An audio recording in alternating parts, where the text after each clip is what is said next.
Islamic banking is one of the world's fastest growing financial sectors and has attracted increased attention in the wake of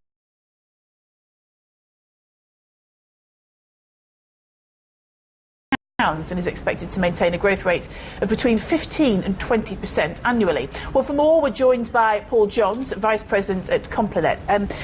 Paul, why don't you start by telling us what kind of interest your business has in being involved in Islamic banking? Why are you involved there? So Complinet provides a new service, and one of the things that we found interesting, we're running a conference actually in Doha next week, is just some of the principles that are kind of in place and just embedded in the Shariah banking law, and how some of those could be applied to Western models potentially. We're doing a lot of work, Complinet doing a lot of work with some very large firms out in the US, for example, and one of the principles in Shariah law is the need to have a line of sight through to the underlying assets. And we're seeing a lot of regulators now begin to question, some of the obscurity around the products that were sold. I mean, subprime is a classic example where there was really little understanding of the underlying asset that was being traded. And so a need to kind of risk map all of the products that are taken to market. So in the absence of some of the ethical, moral code, some kind of way to link those underlying assets, how you take those to market, and how you measure the risks associated with them.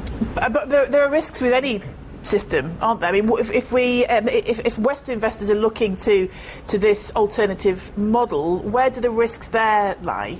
Well, I think you're absolutely right, and it's all about understanding the risk, though, and I think that's one of the concerns, is that, again, and by the way, we're not saying that Shariah law is the be-all and end-all, if you will. So there's a need, and this is one of the things we'll be debating at the GCC conference in Doha next week, there's a need, though, to kind of find some common ground, and one of the things that we find, fascinating is that there's a shared responsibility that you just don't get necessarily in the West. So really, yes, there are risks, but they're better understood. I think, whilst there's some complexity around the products, it's the way that the firm and the client kind of share that risk and share that responsibility that I think, some would argue, is missing potentially from the Western banking models.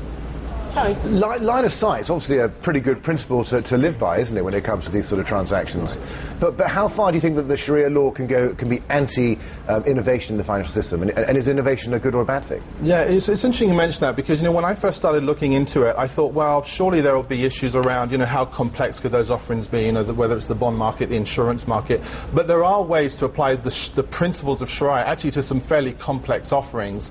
Look, I think it's fair to say, though, that there are areas of compromise. There is controversy around this point in terms of, well, the more innovative the product, perhaps the greater the return that you want, the less you will hold on to those Sharia principles. But again, it's the fundamentals of it that we find fascinating at Complinet. And again, some of those things that we're missing, and what we're seeing now as firms kind of reconstitute as banking holding companies, is this need to kind of understand the risk taken against all of those products, no matter how complex they are, and understand the risk that against those particular assets that, again, we just think's been missing. And again, I kind of come back to subprime. If you look at that, I think that's just a classic case of where the underlying assets were just so obscured. But I do take your point about the complexity of the products. So if Volcker is currently undergoing loads of reforms in the world, there's lots of good ideas for the future, what would be your best idea for the Western banking system? What would be my best idea? From this Sharia background that you know so much about. Well, look, this is one of the reasons why we're sitting down at the GCC conference. I mean, so the reason why we're sitting down with Western banking firms and out, talking to firms out in Dubai, is to start debating these types of topics. Again, there's a lot that needs to be thought about. I take your point about the complexity of the products, the fact that at the end of the day there is inherent risk in any financial market. But we just think that, there's a need to kind of bring the East and West together. I mean, the interesting thing is that the Dubai debt crisis has really homed in on, some of the downsides for Sharia law, because a sukuk, right, is not the same as a Western-style bond in case of a bankruptcy or a default. And I think, and how are people going to deal with that particular issue? Right, and again, look, so Complinet operates more on the risk and compliance side, right? So from our point of view, again, I keep on coming back to the GCC conference. These are the things that are being debated right now at the GCC conference in Doha next week. Okay. You just got to know what you're dealing with, right? Right, that's exactly right. Yeah. Okay, Paul, good to see you. Thanks very much for joining us. Paul Johns, Vice President at Complinet.